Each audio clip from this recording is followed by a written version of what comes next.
গ্রেপ্তার ফলতার পুষ্পা জাহাঙ্গীর খান। রাজ্য এসটিএফ এর জালে দাপুটে তৃণমূল নেতা। নেপাল সীমান্ত লাগোয়া এলাকা হোটেলে গত দুদিন ধরে গা ঢাকা দিয়েছিল জাহাঙ্গীর। জাহাঙ্গীরের কাছ থেকে উদ্ধার হয়েছে প্রচুর নথি, এমনটাই খবর এসটিএফ সূত্রে। আমাদের সঙ্গে আমাদের দুই প্রতিনিধি রয়েছেন এই মুহূর্তে। আমি সরাসরি কথা বলবো দুজনের সঙ্গেই। সায়ন্ত আমাদের সঙ্গে রয়েছেন আমাদের আরেক প্রতিনিধি শুভেন্দু। আমি শুরুতে একবার সায়ন্তর কাছে যাব। সায়ন্ত, আমি একবার এই গোটা প্রসেস সম্পর্কে জানতে চাইবো। কিভাবে জাহাঙ্গীরকে এসটিএফ ট্র্যাক করলো, কিভাবে তার নাগাল পেল এবং কিভাবে তাকে গ্রেপ্তার করলো, এই পুরো পদ্ধতিটা কিভাবে পরপর ঘটলো? দেখো, জাহাঙ্গীর খান পুনর্নির্বাচনের নিজের নাম সরিয়ে নেয় এবং নিজে উইথড্র হয়ে যাওয়ার পর সে কিন্তু পালিয়ে যায়। কোথায় পালিয়ে যায় সেটার মূলত খোঁজ শুরু হয়।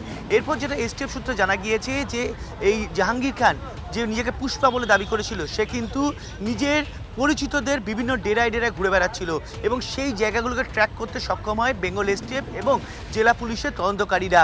মূলত তার যে পরিচিত জায়গাগুলো যেখানে সে লুকিয়ে থাকতে পারে, সেই জায়গাগুলোতে তারা নিজের নজর রেখেছিল।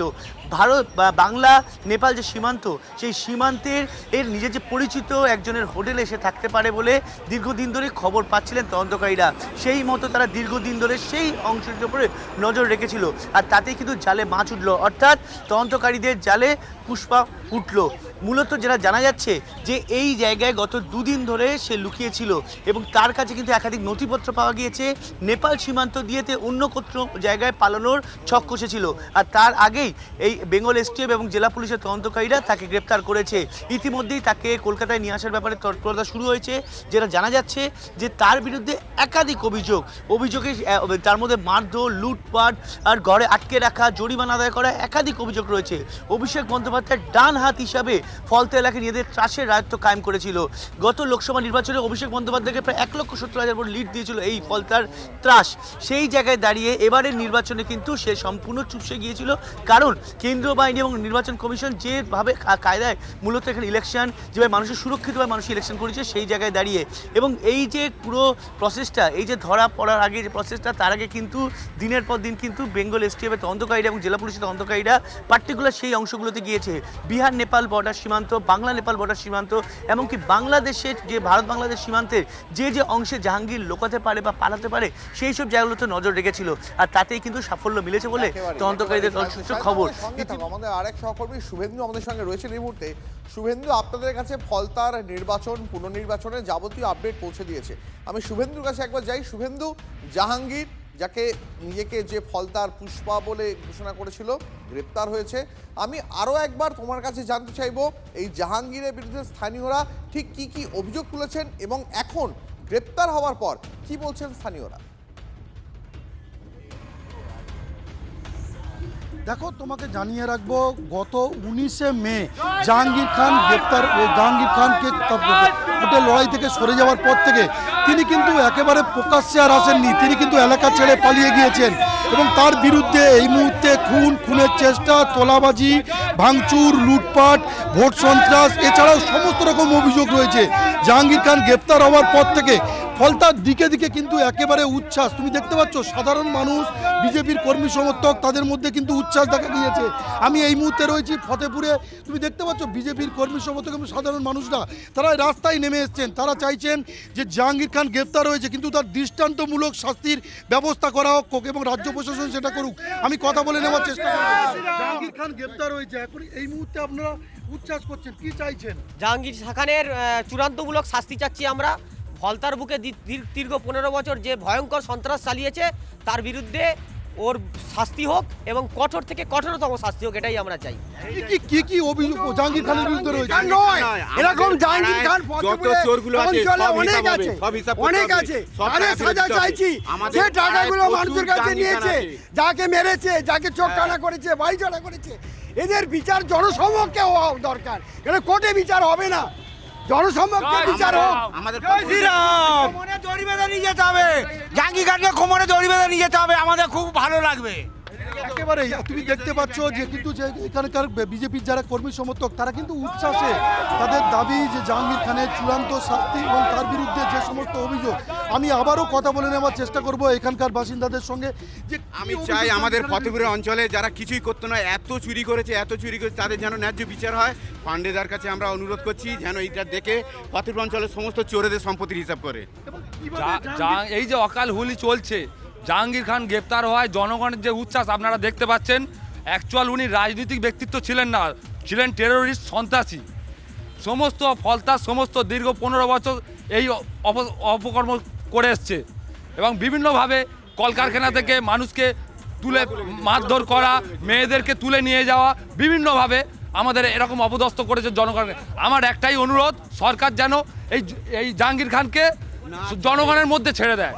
এই যে জাহাঙ্গীর খানকে পালাতে হলো কেন? সে তো এখানকার রূপকার এবং অভিষেক ব্যানার্জির জানাত, কেন কি বলবো? সে তো এখানে কোনোদিন ভালো কাজ করেনি, সে এখানে সন্ত্রাস চালাতো, সেই সন্ত্রাসের ভয়ে তাকে পালাতে হয়েছে। যাতে কিভাবে সন্ত্রাস চালাতো? শুধু রাজনীতিক নয়, এখানে ধর্মভাবেও সন্ত্রাস চালানো হয়েছে। কোনো সনাতনী হিন্দু বুঝতে ছেলেদেরকে পারছি, শুভেন্দু, একটা আপাতত তোমাকে ধন্যবাদ। এবার দেখুন, এখন সাধারণ মানুষ তারা তো মুখ খুলছেন, এমনকি হোলিও খেলা হচ্ছে অকালে, দেখাচ্ছিলাম আপনাদের। কিন্তু নির্বাচনের সময় তৃণমূল জমানায় তখন এই জাহাঙ্গীর খান কিভাবে এলাকায় দাপিয়ে বেরিয়েছে, সাধারণ মানুষকে ভয় দেখিয়েছে, শুনুন সাধারণ মানুষের মুখ থেকেই। আমি যেহেতু ওদের সমর্থক ছিলাম না, তৃণমূল পার্টির আমাকে ডাকতো ওদের ক্লাবে বসার জন্যে, ওদের সাথে মেশার জন্যে, কিন্তু আমার নীতি আদর্শ ওদের সঙ্গে ভিড়তো না, তাই আমি ওদের সাথে থাকতাম না। তাই ভোটের 1 সপ্তাহ আগে আমার ওপর টর্চার হয়েছে, তৃণমূলের গুন্ডা বাহিনী গিয়ে আমার ওপর ঝাঁপিয়ে পড়ে আমাকে কলার ধরে গেঞ্জি ছিঁড়ে আমাকে পুকুরে চোবাতে চেষ্টা করেছিল। তাই আমি এদের উপযুক্ত আমি শাস্তির দাবি করছি এবং জাহাঙ্গীরের উপযুক্ত আমি শাস্তির দাবি করছি। যারা ভোট দিতে গেছে তাদেরকে দেখিয়ে ভোট দিতে হয়েছে, যে কোন সুইচে বোতাম টিপে ভোট দেবে সেই সুইচটা দেখিয়ে ওদেরকে ভোট দিতে হয়েছে। লোক দাঁড়িয়ে থাকতো, আর এটাও বলতো বাড়িতে গিয়ে এটা ক্যাম্পেনিং করে আসা হতো, মেয়ে পড়তে গিয়ে বাড়ি ফিরবে তো, এইরকম ভাবে বলা হতো। তাহলে আমাদের নারী সুরক্ষা কোথায়?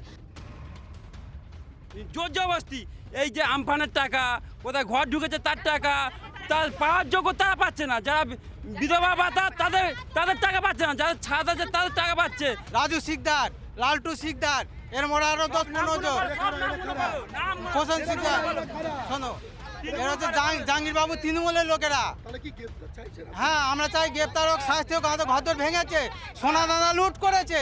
2019 লোকসভা, 2021 বিধানসভা ভোট, 2024-এর লোকসভা, সবকটা ভোটে ফলতার গুন্ডা বাহিনীরা কোনোটা কাউকে ভোটটা না দিতে দিয়ে শুধু ছাপ্পা মেরেছে, রিগিং করেছে এবং সেলোটেপ মেরেছে এবং আতর ছিটিয়ে দিয়েছে।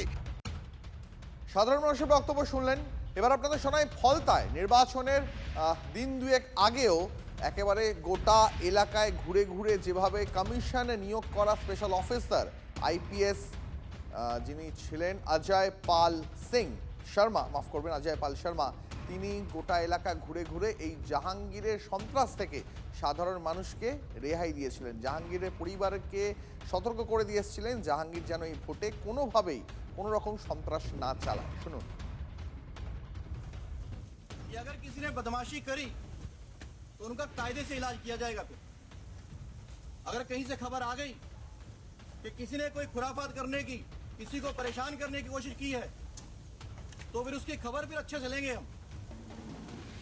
ये जहांगीर के घर वाले भी खड़े हैं, उसको बता देना कायदे से। ये बार बार जो खबरें आ रही हैं कि उसके लोग धमका रहे हैं, तो फिर अच्छे से खबर लेंगे, फिर बाद में रोना पछताना मत। ये जहांगीर के घर वाले भी खड़े हैं, उसको बता देना कायदे से। ये बार बार जो खबरें आ रही हैं कि उसके लोग धमका रहे हैं, तो फिर अच्छे से खबर लेंगे, फिर बाद में रोना पछताना मत।